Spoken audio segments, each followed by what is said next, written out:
Bà sẽ đây bà chụp niềm đòn thiệt hai chụp mùi nâng channel ASO channel DIY rồi những bạn đâyคือเกาไอ้ដែលខ្ញុំបានកែច្នៃធ្វើអំពីបន្ទះដែកស្នូលរូមសន្សេនៅខាងក្នុង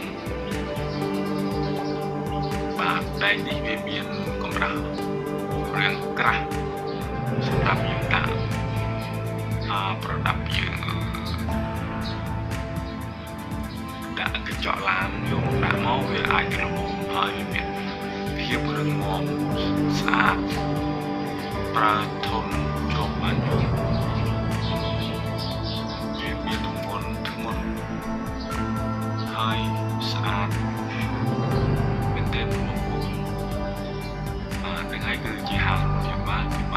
កែច្នៃវាមកដើម្បីយកមកប្រើប្រាស់ដើម្បីអង្គុយលេងធុង